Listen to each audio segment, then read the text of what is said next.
So yesterday we met Ember Doomforge, a female Char from the novel Ghosts of Ascalon. We also separately heard that Almora may have two different children, at least. There was Ajax, who we've now killed, but there was also a mysterious daughter. Well, check out this comment here. Moman said, isn't Almora's daughter Ember? That's why Ember says she learned about the PC and Forgall through her mother, through the Vigil, so Almora, right? I don't quite remember if it's exposed in the novel or not, to which Pan says, Ember is not Almora's daughter, she's her granddaughter. So, yeah, that's a revelation and a side to this story, but here's the thing, we don't know whether it's the granddaughter through Ajax, so there's still a possibility that this character in the middle is someone we know nothing about, but pretty cool and well pointed out there, guys.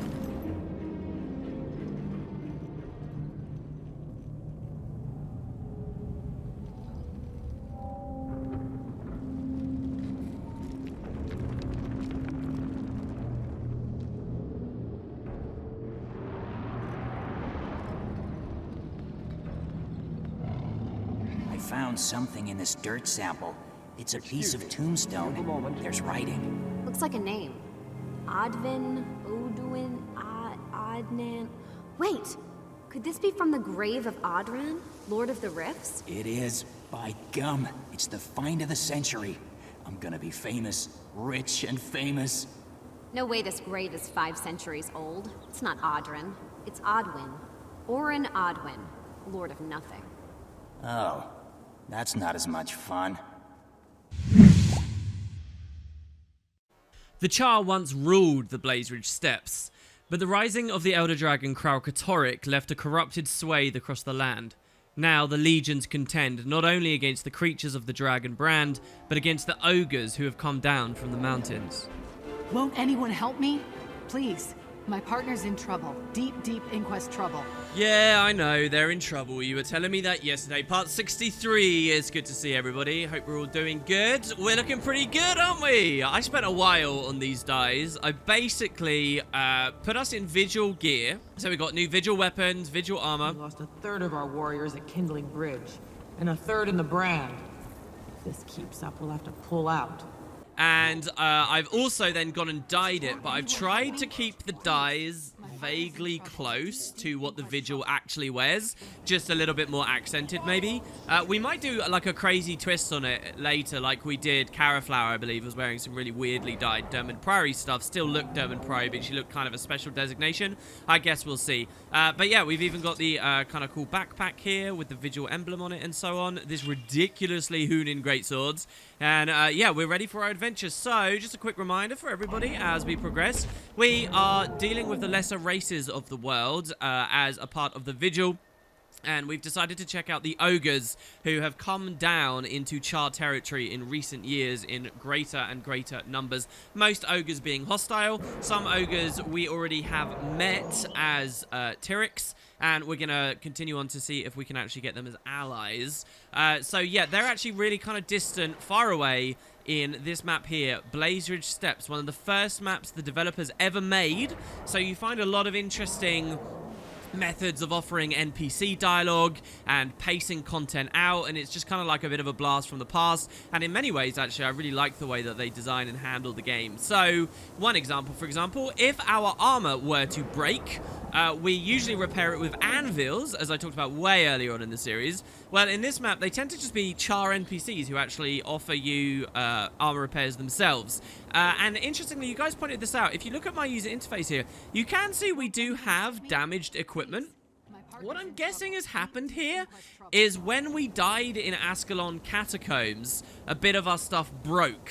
But I must have just been wandering around with this forever, or something happened while I was AFK, because I really can't imagine why we got damaged equipment. But here, I can show you. So, this Char, Shiver Doomrend, says, do you have any damaged armor? I'll fix it right up. And we say, great, fix me up. Good as new, unless you start up bear wrangling. This should last you a while. That won't be a problem. So you get like weird little dialogue in this map that you can only see for repairing armor from certain NPCs. So like a full compilation of all the dialogue in the whole game. It involves doing quite obscure stuff when you get to interesting maps like this. Anyway, that won't be a problem. These guys also double up as vendors. Being a weapon vendor here as well, various items we can pick up on the ground. When they were developing Guild Wars 2, one of the big ideas they had was that of environmental weapons, that you'd pick things up on the ground and use them ad hoc. You would dynamically decide what you're doing in your fights based on how the terrain around you changes. Maybe you destroy a wall and it reveals rubble, which you can pick up and offer you benefits. But they never really did much with the system. They never made many of the skills super worthwhile. This is one of the best ones in the game. It's a whiskey bottle, which you can drink from to get invulnerability. As you can see here, we become drunk, but we also get invulnerable for a while. And anyway, because that's kind of early design, you find a lot of that all over this map. The devs put loads of time into actually dropping like metal bars and things that you can pick up all over the place. Nonetheless, let's get into a little bit of dialogue and our adventure as we travel through. I do want to show off a reasonable amount of Blaze Ridge here, starting with where we are. We're at Brand View. Let's do this before the brand pukes something else out on us. And I guess there's another Char here who has been to the Caledon Forest, it seems, based on his weapon. And what this guy's just done is trigger this hero challenge. So let's help him out, blow this Char up. You know, I've always thought with the hero challenges that they'd probably make more sense if they were phased, in that you couldn't do them co-op, so it was a genuine challenge. That was satisfying, but I have to get back on watch. The air has thickened. So yeah, she wants to just have a little bit of a spar with us before, between her duties out defending the brand. And indeed, that's what most of the Char are doing here. They are sentinels, so we can speak to this guy. The brand holds dangers. Who says, I'm a little busy, what do you need? What are you busy with? Keeping my sanity, that's what. The Asura won't shut up. She'll never infiltrate our lab. No, that human is as good as dead. Her problem, not mine. Unfortunately, my problem is you. Now shut it! Why was this Asura next to you locked up? For inhumane experimentation on sentient creatures. That's the official jargon anyhow. I'm just supposed to watch him. Okay, I see. Thanks for your time. So basically, what's going on here is there's an Inquest Lab nearby. I mean, there's even Inquest on this map, guys. And that woman, that NPC that was running around trying to get our attention, if you speak to her, she asks you to help find her friend who's been captured. And the Char here, the Sentinels, have refused to help her out. It seems that the player that was with me, who just did this hero challenge, also then went to do the dynamic event, which made these guys talk as we were talking. Stupid Buka. She'll never infiltrate our lab. So yeah, we can speak to this Asura. No questions. Again, this was one of the first places ever added to the game, or that we got to see in demo conventions. So I remember years ago, this Asura was one of the first Asura we saw in Guild Wars 2, like actually in engine doing things, because the devs hadn't shown us the Tarnished Coast or Metrica Province and all that just yet. It was really just these Char and human areas. So this was very exciting. Anyway, he says they're probably already dead. Don't you worry your little head. What are you talking about? That naive human girl and her thick-skulled companions, that's who. They went charging down to the lab not long ago. I'm sad I can't be there to see it. What lab? Do you want to go down there too? Oh, now you're breaking my heart. This is the Inquest. You go there, you die. Of course, who am I to keep you from your destiny? So the Inquest doesn't scare me, point the way, or... Okay, new question. Why are you in here? What do you think, moron? For my health? I killed a few Char kittens to get a free vacation. Right. So yeah, this guy's kind of awesome. Really snarky, horrible little Asura Inquest guy. We're not in this video going to spend much time with the Inquest, and by that I mean none, really. You've seen it all. I'm not going to go to their lab. We'll maybe see a scout that talks about it a bit here. But yeah, we actually are in heart range, a heart quite far away. The stew in this pot is bubbling, but there's something missing. It could use some meat. So we can pick up the meat here. We can throw it in. You can do little stuff like that. You add the hunk of meat to the stew, now making it a meal fit for hungry soldiers. And you'll just see there's like a lot more dialogue than you come to expect elsewhere. Welcome to Brand View. Stay out from under my paw and maybe slay some branded and you'll fit right in. What is this place? Like I said, it's Brand View. It's a Sentinel camp. Who are the Sentinels? We're the strongest group of Char you'll ever find. We volunteered to patrol the band, keeping those abominations away from civilization. So yes, we are near the brand, and if you do watch the brand closely, you will see a great beast flying through it. The beast was referenced at the end of the last episodes as being a dangerous creature that is to do with this meta event we're currently under the effects of Kraupatoric's legacy. That's up in the northern areas and the more dangerous areas of the brand, which we're going to stay the hell away from for now. But hey, who knows? I know a lot of you guys in the comments will be looking for it. We might just find time to go do that meta. Now, generally speaking, as you know, I'm not doing much open world stuff in this series, but the beast of the brand and everything that happens there is one of the most iconic things in Guild Wars, so we may just make time for it. Anyway, we're going to level up. We get some great swords. These are actually pretty good great swords as well. We could go for a sigil of fire, earth, or air. Let's pick up air.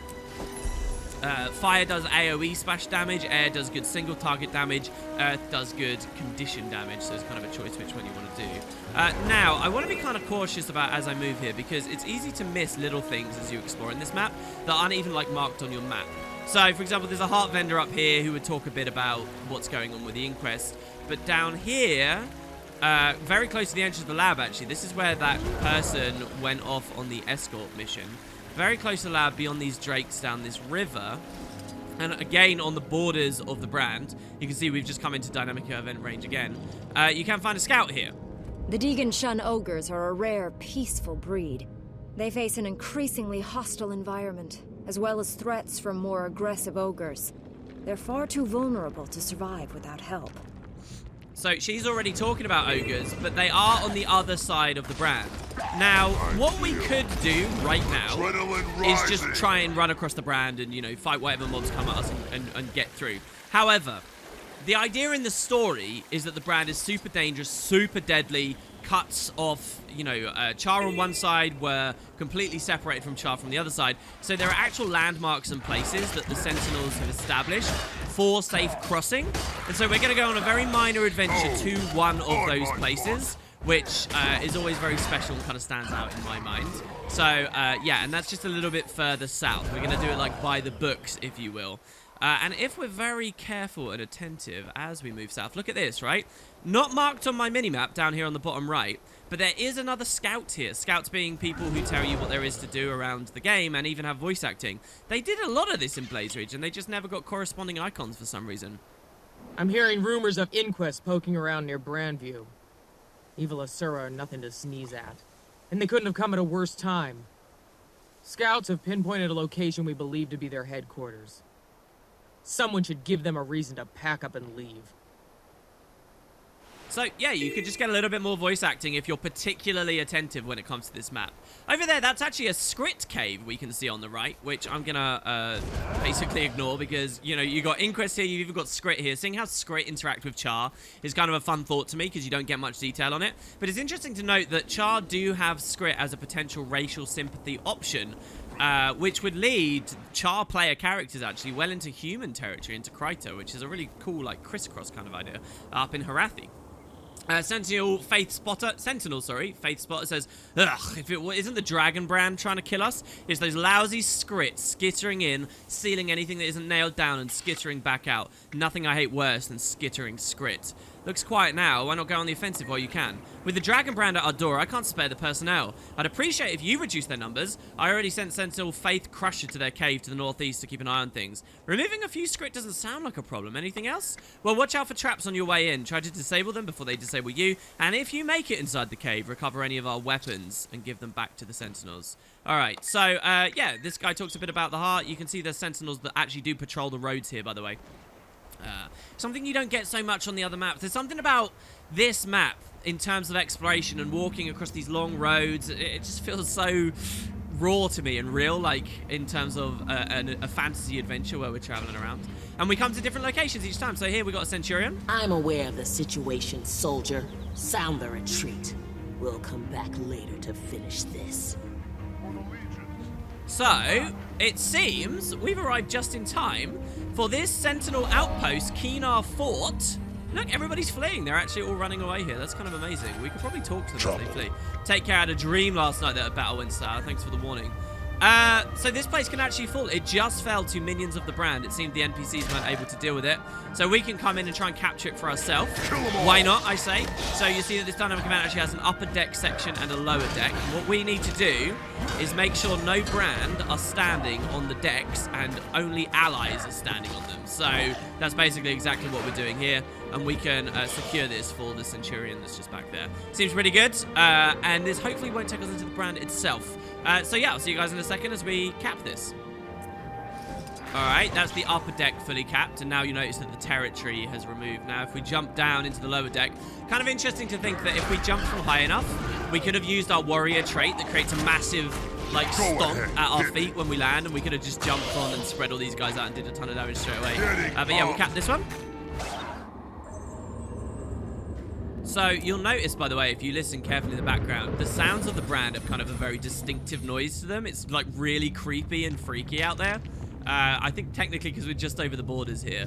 What does the Sentinel say? Are you going to say thank you? Sentinel reporting. I haven't noticed you around. You're here to fight. What do you mean you haven't noticed me around? Notice my weapons, did you? I guess I deserve that. They keep telling me I got a knack for speaking the obvious. It's the monotony of the brand. The same thing day in, day out. A new face is exciting. I hear you. Keep up the good fight. All right, so you just mean in general, it's nice to see a new person. By the way, look at how cool the Vigil, like, the texture is on this. And how shiny and reflective the Vigil shield is. I really like the gear in the game that looks really metallic and good. I was probably born to be a heavy armor style player, but I found myself playing light armor characters more than anything else in MMOs. Report in. All areas cleared?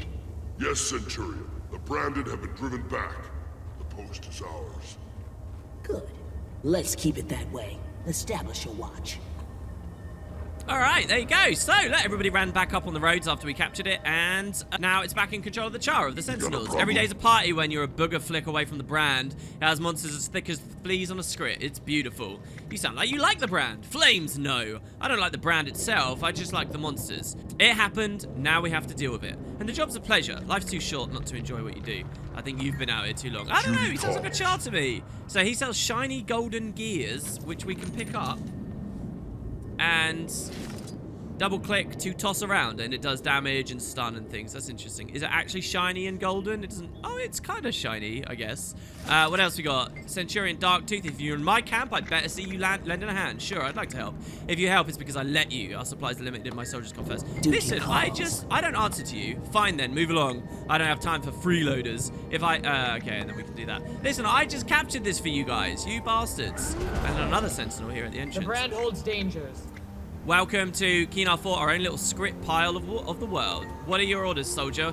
We're the Sentinel Brigade. We were hand-picked to guard the border from creatures coming out the brand, with a wall between the brand and our camps to the west. We keep the north-south road and supply lines open too, which is what we're on, the north-south road. Are there more Sentinel stations like this? All along the western edge of the brand. We fight hard and often. Under no circumstances can we allow branded creatures to cross this line. Can you imagine if we go all the way back to the Black Citadel? Of course, they never would.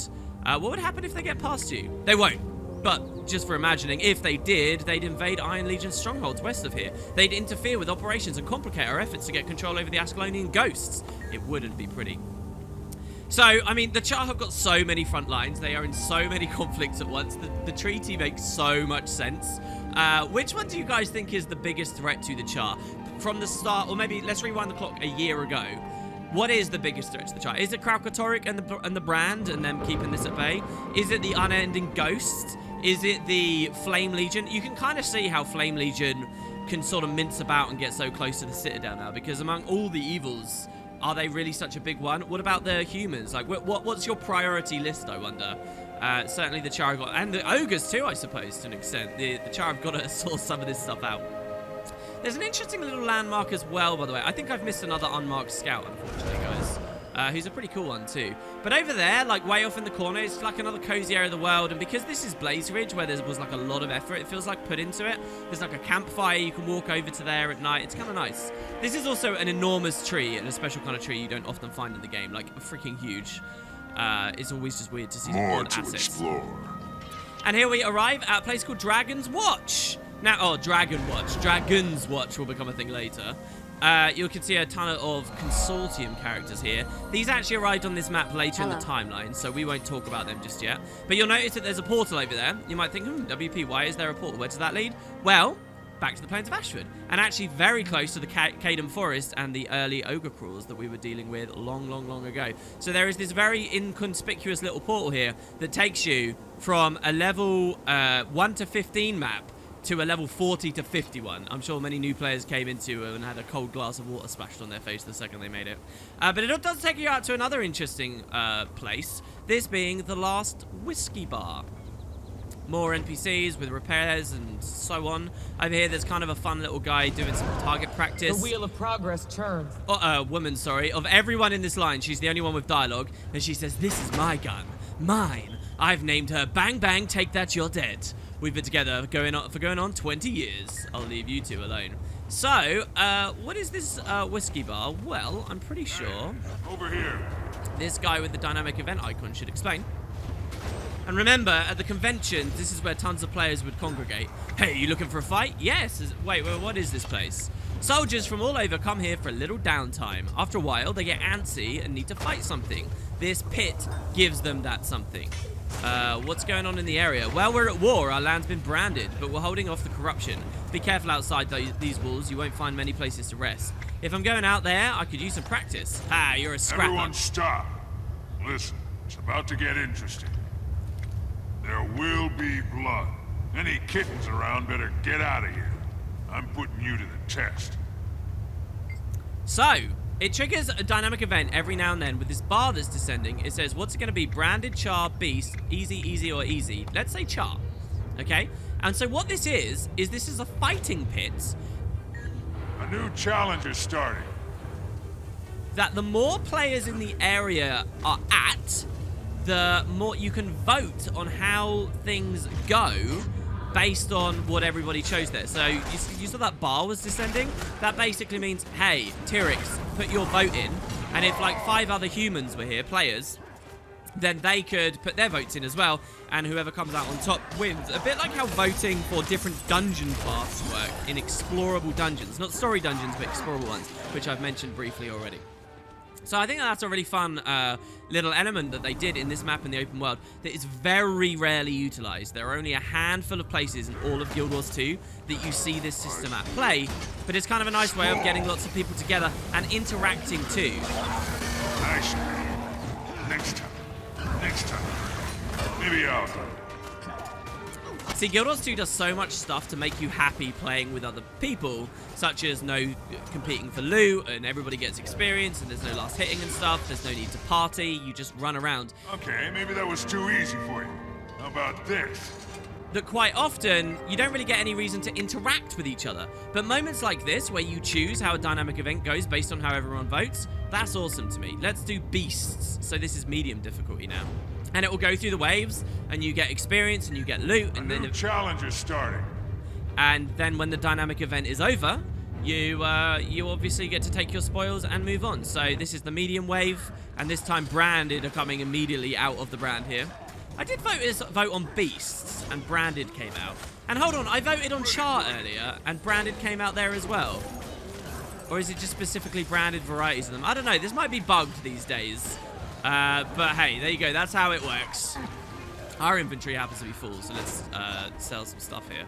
And I can imagine, you know, people staying here for a long time, getting a couple of levels before moving on. Any half-decent soldier that fights inside Ref's Barkeeper's fighting pit is bound to earn some tokens. Trade any tokens you've earned to me, and I'll give you a fair deal.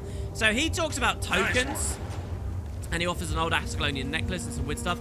Perhaps this was an unimplemented system, as you find a lot on this map, where they were actually going to have a specific reward through a specific currency for doing this specific last whiskey bar stuff, but then ended up getting cut later because they didn't want too many currency in the game, and they kept them just in the dungeons or something, I don't know. But that's an interesting little artifice. There's a ton of mobs there, and I'm just going to come down. Now, you could be like an elementalist that shoots from above, or a ranger that shoots from above as a player. It's totally up to you how you handle it. But it's a great place, I think. Not too much more to say. There's cool little details in the houses and things that you wouldn't really find elsewhere in the game. Rely on I. Lots of environmental weapons. He says, what do you want? What is this place? This is the good old whiskey bar, or what's left of it. Soldiers from the true legions come here when they're off duty. Next time. Maybe I'll go. When they're off duty, the whiskey bar has everything you need. Food, drink, and recreational violence. What's going on in the area? Well, Kraukatoric came through, twisting this place into a nightmare. We're still here, though, and fighting. We keep the corrupted invasion at bay. Send me to battle, I can help. Now, he says, great. Head over to Steel Eye Span. Tribune Steelgrip is in charge there, and I'm sure he'll put you to work right away. All right, so let's do it. We're going to go to Steel Eye Span, and this, if where we started this video was special to me, Steel Eye Span is definitely special too. This is the bridge across the brand. This is why we've been going a little bit out of our way. For Ash Legion. Here's a guy just out on his own in the middle of the forest. He says, didn't know anyone could find us up here. Maybe should have covered our tracks better. Anyway, relax and take a load off. You should be safe in this spot. Wait, how do you know I'm not a threat? We're all Ash Legion here. We've been watching your approach. If we're a problem, if you were a problem, sorry, we would have solved you, if you get my drift. Fair enough. What are you doing up here? Well, we're having some rest and relaxation. Between me and you, though, we're keeping an eye on the span. Those branded creatures could overrun that fort at any moment. The span? It's the fort embedded in the twisted trench to the east. Tribune Steelgrip runs that place like a machine. She's a good officer. I'd hate to see anything happen to her. Good to know. Right. I love the suggestion that there's lots of Ash Legion here, but they're probably just all stealthed and we can't see them. There's some raptors over there as well, with ultra raptors. Now, what we're going to do is come to this place. This was a constructed bridge by the High Legions to allow, theoretically, safe passage through the Twisted Scar. It's called Steel Eye Span. Now, when I said that this area up here, Brandview, and this map was some of the first experiences anyone ever had at Guild Wars 2. That's true, and that's where your demo character started. However, the very first video of Guild Wars 2, actual gameplay, to ever exist, ever in the entirety of the internet, was a Char character here in Steel Eye Span. It was one of those crappy videos where someone holds their old, 2010 mobile phone to film the screen of a game that was being played at a convention. All you could hear was convention goers roaring and chattering in the background, so you could barely even get a good sense of what was going on. The screen was shaking around all over the place, but it was a player fighting right here next to this waypoint. So for many of us, this, aside from the original trailer that had come out a year before, this was the first place we saw, and I can't tell you how excited I was seeing a guy running around here. Of course, the user interface looked very different. There were energy potions, the minimap was round, but yeah, this always will hold a special place in my heart. And you'll notice, Steel Eye Span, the Iron Legion is repairing Steel Eye Span's northern wall. This is actually a meta event too. I've always liked the idea that the meta event down here would connect to the other meta event way up to the north with the Beast far away. And in fact, they did some updates a couple of years back that I speculated they might unify the two. They never did in the end. So this is a meta event with loads of detail and things that most players don't come to and check out. We're not going to do the whole meta, but I did want to point it out.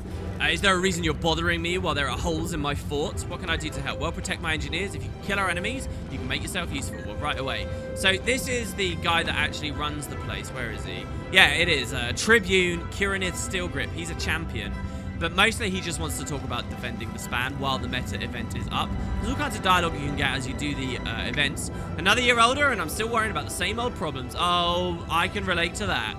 Growtail's steel spear. Between the lightning rods blowing down and devourers breeding faster than you can say rabbits, we've got plenty to do. Wait, what about lightning rods? Well, the energy in the brand gets out of control if we don't ground it. We put it in a field of rods that attract the energy and sink it so it doesn't do any harm. Trouble is that storms blow through and knock down the rods. We're constantly setting them back up again. And devourers? Yeah, we can't keep them from breeding. All we can do is destroy their eggs before they hatch. It would be sweet if we could tame them all, but they make them faster than we can control them. Yeah, remember, we are Char. We do breed and tame devourers. So yeah, there's an idea of the brand that lightning should be striking down and blowing things up constantly. It's all electrically charged crystalline air and things. And the Char have quite geniusly fixed that by laying these grounding rods, which you can help to deal with. There's also cannons everywhere. So I want to show you guys this. You can actually press F and get on these cannons, and it changes the skill bar. We get Bombard. Now, this is a 5,000 range skill. For reference, like a longbow, which is a fairly long-range ability in this game, is only 1,200 range. 1,000? 5,000. So we can fire this really far. And you can use it to snipe down, if you can aim it correctly. We're moving the cannon now. There you go. You can use it to snipe out Brand. The branded that would have maybe attacked the span. The thing is, unfortunately, after they developed this, they then also developed another mechanic, which means if an enemy you're attacking can't get to you, it starts rapidly regenerating health. And the idea of that is it's supposed to stop players being able to cheesily kill mobs and grind from, like, high up locations. But it kind of broke the cannons, which feel really weird now because you fire, and we're getting one-shots here because I think that Sigil of Air we got, or maybe something we've got is proccing, killing them. Oh, God. Oh, there's the beast. We will ignore the beast to the sky. Don't worry, I will talk more about that dragon later, guys. It shook our screen as it flew over. That's badass. But basically, a lot of them regenerate health, and it's kind of weird using the cannons, which is why I want the meta event to kind of have some changes and they update it so that it's more use them.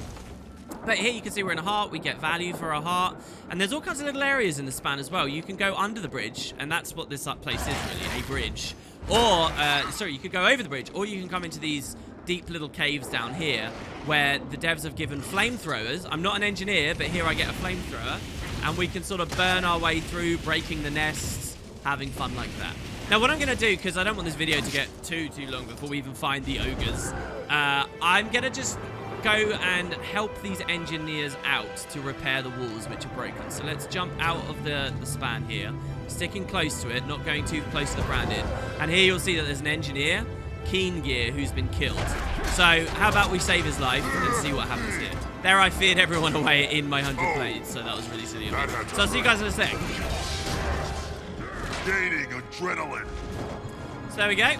Oh man, that was awesome. We threw our great sword. That finished the heart as well as we did that. So he's repaired these walls now. The cracks are actually gone. There's big animations each time it procs, right? And you get to see all these bits of iron and things trigger over it. There's really a lot of detail they put in. And voila, as you can see, we're done. It seems there's some other Asura here that are running through using the bridge as intended to get across the brand. And I think these guys will talk now that we finished that. It says in the meta event that the Iron Legion has protected Steel Eye Span from branded invaders, but stay alert.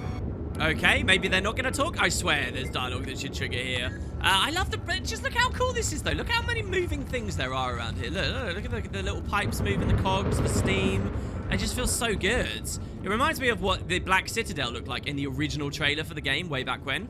But now that we've done that, quite a feat of engineering, don't you think? If Vortal the Despoiler had his way, we'd still be fighting those branded creatures toe to festering toe to get across the gorge. Who was Vortal the Despoiler? When the Dragon Kraukatoric first gouged out this chasm, Vortal was our legionnaire. His plan was to confront the dragon's minions directly. We lost hundreds of char without gaining an inch of ground. What happened to him? Well, luckily, Kirinith Steelgrip chose to relieve him from duty. He wasn't easily convinced. Took Steelgrip putting a hole between his eyes to get him to stand down. Her first order was to start construction on this span. So, a happy ending, except for the time. This is so cool. That's what the chat like. If you disagree with the chain of command, fight your way up it. Jesus, she just sniped him down. She's a beaut, eh? Took a year to build. I was on the crew. A whole year inside this big old hollow iron marvel. Constant riveting and hammering and clanging. I still got a little ringing in my ears. So, how many people were on the crew? Say what? I said, how many people on the crew? It's very kind of you to say. Goodbye. Obviously, he's deaf and he doesn't quite hear us. Someone said something really cool about exactly what happened 5 years ago, but I can't remember who it is. Steelgrip should have changed his dialogue now that the meta's clear. Welcome to Steel Eye Span. If you're here to help us control the brand, I'm glad to have you in the fight. If you're not here to help, stay out of my way. What is the span? It's our fort and the only safe bridge across the brand. We're here to wipe out those branded creatures and take control of this twisted patch of land. Tell me about the brand. The nightmare was carved into the land by the Elder Dragon Kraukatoric. Everything here bears his corrupted mark. Have no mercy when you fight a branded creature, because it won't have any with you. Good to know. Alright, there you go. I think that's enough. That's the Steel Eye Span, and we will use it for safe passage across to the other side.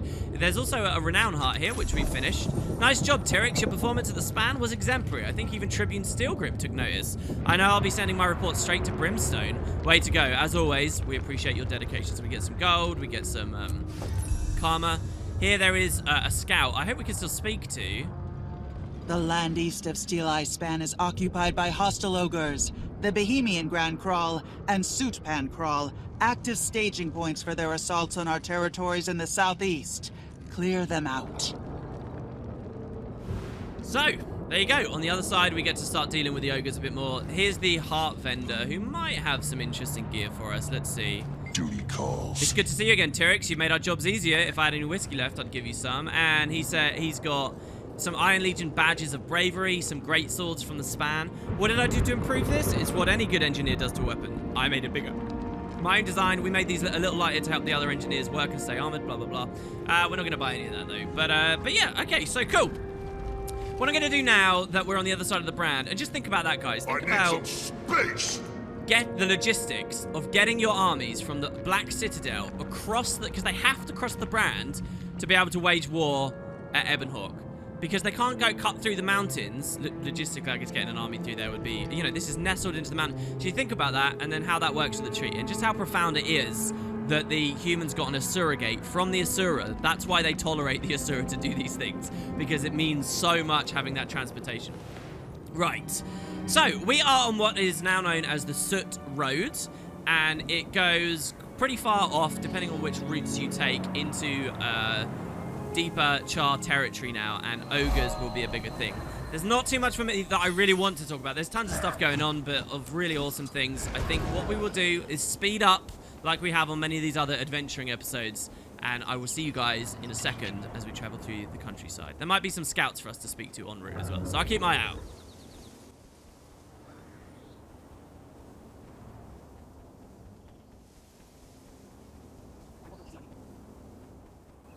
Here you'll notice we're under the effects of another meta event, the Ogre Assault. Legion and Ebon Vanguard forces have successfully assaulted a Grand Crawl near here. Soldiers remain on alert for ogres. This part of the road we're walking on is actually a part of that meta event to come to some of these hostile crawls and start culling their populations. Which kind of helps the Char, I guess, but that's fine. I like how we start seeing Ebon Vanguard now that we're on this side of the brand as well.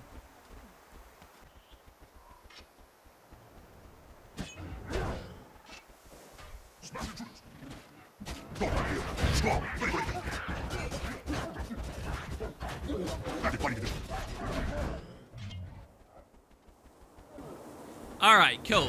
So here's a scout and a very cool landmark as well. So what does Explorer Rowena have to say? The Derman Priory has come to investigate the ruins of Serenity Temple and the Searing Crystal in Pockmark Flats. Because these locations are near the Dragon Brand, their work is extremely dangerous. Without help, I doubt a bunch of scholars and their bodyguards can stay safe in an environment like that. So again, this is another little beautiful moment to me. You just heard Pockmark Flats, and you just heard Serenity Temple. Guild Wars 1 players will recognize the sound of those places, because once again, where we actually are in terms of game world is we're not very far away from Ascalon City, and as it turns out, this was all explorable stuff in the original game too, when this was all just human territory. There was no brand at the time, there were no ogres everywhere here, a lot of the stuff wasn't going on. But these were explorable places, and in fact, this giant crystal here, this Searing Crystal, you guys might recognize. There's a very large explorable area in early Guild Wars 1 prophecies where you run around an enormous crystal called the Pockmark Flats, and well, this is it. It's here in Guild Wars 2 also at the Pockmark Roughs. Again, exactly located where it should be in terms of the position of everything. I think the crystal is technically smaller in the sequel than it was in the first game. Like in the original game, it's huge and it's in a massive crater, but this giant crater is still here. And so, yeah, when we talk about the Searing, that cauldron we found last episode, the cauldron summoned hundreds of these, which shattered the land. And this massive crater we're sitting in was created as the impact landed, yeah? And then Char came swarming in after it. That's a Searing Crystal. You might notice now that that Searing Crystal is kind of the same color of purpley tinted stuff as the brand. Now, they're not actually related. The brand was created when an Elder Dragon hundreds of years later flew over. This crystal had been here way before the brand was here. But is it a coincidence they look the same? The lore suggests that Searing cauldrons, we don't know where cauldrons really came from, but the lore suggests that they were created many years ago from beings that had since fallen to sleep to quiescence, I think they said. So the devs seem to be hinting that maybe the power behind the Searing is the same power behind the brand. Ergo, maybe the Searing Cauldrons are somehow related to Kralkatorrik. That's not confirmed yet, and they are technically separate events, but it should be a pretty deliberate thing you scratch your head over. And indeed, it's not just the crystal here, it's also Serenity Temple, which was an outpost in the original game. The brand flew right over, so you get like an awesome mix here of ghosts and brand together. Beautiful. All right. Caster Cullet, I think we're pretty close now. Look at the harpies in the background over there flying around. We are now at last far off to the east of Ascalon territory where ogres reign supreme. We've already seen several of them, as you can tell. And if we climb up here, you will find a nondescript door in a cliff that if you come here at level 50 when you've chosen racial sympathy with the ogres, while most players can never go behind this door, we can arrive here with the Vigil to Agrak Crawl and visit some friendly ogres.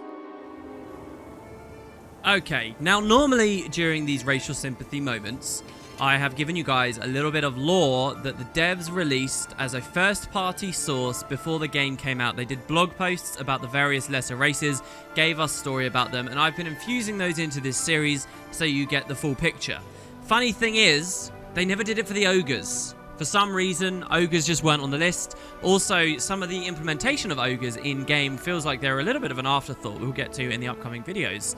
But so because of this, I don't really have any great lore for you. However, over on the wiki, the player base, and this is not from the developers, the player base have tried to emulate the kind of information that the devs themselves released on the blog post for the other lesser races. So they've aggregated what we know as fact about ogres over the franchise and put it onto a page that tries to be like the other ones. So I will read this out because I think it's a valuable resource, but take it with a grain of salt. It is through the lens of the community and players and nerds just like you and me, and is not necessarily first party. Here we go. So, just physiology for now. Ogres are large humanoid individuals. They typically lack hair and are all fairly masculine compared to other races. The main differences between male and female are that males have a spiked spine that protrudes through their skin and have larger horns than females, as well as rougher faces. Females' foreheads' horns are typically only bumps, though some do have larger horns. Ogres as a race are long-lived beings. It is not unheard of for members of the race to be old enough to have witnessed the searing firsthand. They are somehow interlinked with the Jotun. The ogres of the Crystal Desert have a different appearance to their northern counterparts, with more grey skin, larger horns, and a more hunched stature.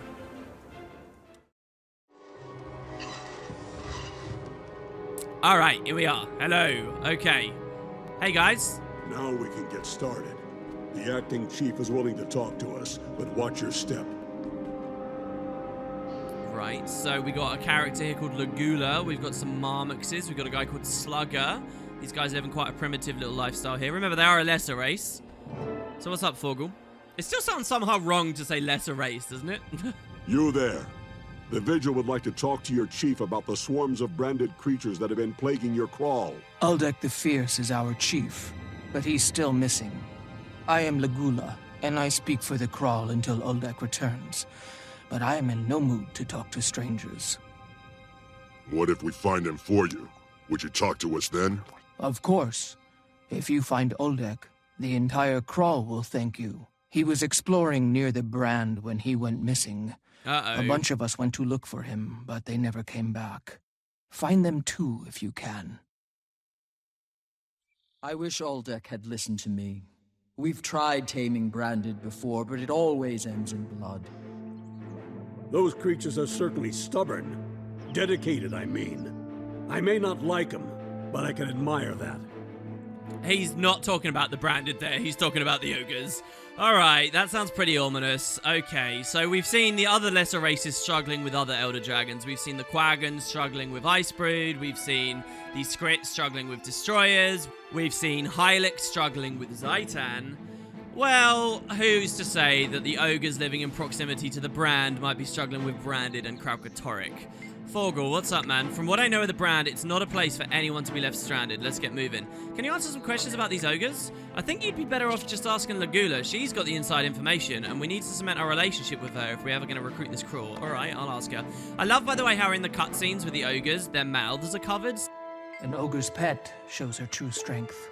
So the devs don't have to go to, like, ridiculous efforts in order to make good lip sync, as we see they kind of struggle with some of the other lesser races. With Uldek missing and the branded harassing us, I've got my hands full. Find Uldek, find the search party, and bring them home. I've got a few questions. Alright, but keep it quick. I've got a crawl to run. Tell me about your people. Ogres have been on Tyria longer than you, little hero, and we live long lives. I once met a Beastmaster who was there when Ascalon fell 250 years ago.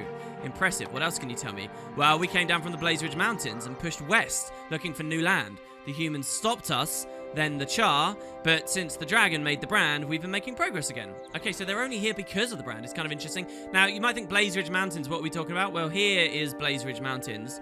This is not a playable area at all. The most north you can go is the top of Blaze Ridge Steps with the beast and stuff is like up there. And then Iron Marches comes like all the way up here, and then there's all kinds of exploration over here. But the Blaze Ridge Mountains themselves, where the ogres came from, and some of the Guild Wars 1 explorable areas with the Blood Legion, we just don't know. So the ogres kind of came down like this, and she said they were going west. So yeah. But the brand itself is a much graver threat. True, Agrat Kroll was founded here on the edge of the brand itself, and we've had nothing but trouble. Until we work out a solution to the brand and the branded, this is as far west as we can go. Well, you'd run into Char and things if you kept trying to go. I have another question. What about Uldek and the chieftainship? We live our lives as individuals, but we do need a leader. We choose chieftains by merit. The best leader, the best tamer, the smartest, or the strongest usually wins support of the Kroll. Okay, I have enough support to challenge Uldek, but that might split the Kroll. Also, I respect him. He's a good leader, so I don't mind working for him and the Kroll while waiting for my chance. I see. So leadership can fracture the... contention can fracture people here. Unlike with the Char, where everyone's very quick to move to the next person willingly. Tell me what you know about the brand. I know that the Crystal Dragon made it. As it flew overhead, its breath gouged a poisonous trench in the land. You can't farm on it. You can't ranch on it. The only thing it produces are monsters. I love this dialogue because most of what the game tries to describe is how the brand is dangerous in terms of the monsters it creates, which I'm sure is exciting to us as nerds that are sitting down playing our keyboards. But thinking of Terrier as a real living, breathing area, what other threats, what other problems does the brand create? Well, the idea that there's no more arable land there anymore. I really like that little detail. Because if we imagine it as this thing that stretches for miles and miles and miles, these vast distances that the video game interpretation can never quite truly do justice to, all of that land just now no longer you can't create food from. Yeah, it's pretty huge. Tell me about the branded. Well, they started out as normal beasts and normal people, but the dragon's touch corrupts them. Normal things go into the brand, but most come back out as these savage crystal things. Just like the other Elder Dragons, everything seems to be corrupted by them. As Zaitan corrupts, he creates undead. As Jormag corrupts, he creates Icebrood. Here we have the branded. And you saw a couple of them as well when I defended that place before. We saw, you know, branded Devourers, branded Griffins. So, okay, Lagula. What else we got? Well, we got this guy over here called Sugar. What brings you to me? Sorry, Slugger, not Sugar. And you can see some of their pets here. They got a Marmux as a pet. They got a Hunter. It'd be kind of cool coming here as a Ranger if we picked that profession, right? We got Black Bears, Sluggers here. I guess Slugger is a title, actually. Ogre Slugger. And over here we got a Hunter. But the Krulls seem pretty quiet. There's even a hyena in there. Not too much going on. We've got to get out and find their leader who has gone missing. So that will be next time. Now, much like with the other lesser races arcs, guys, they tend to be quite short. So I think probably next episode, we will see the entire Ogre arc all in one. Kind of hilariously, most of the lesser races arcs also gives the player a choice of do this mission or that. Well, for the ogres, there is not even a choice. It's just 3 very simple little instances, which we've already begun. So we've flirted with the brand, we've learned a ton about it, we've avoided it as best we can, but now, on behalf of the ogres, I think we're going to have to actually go in. So I will see you guys next time for Untamed Wild. Thanks very much for watching, and I'll see you tomorrow. I'm trying to wave goodbye, but we got attacked by a bat. There you go. See you next time, guys.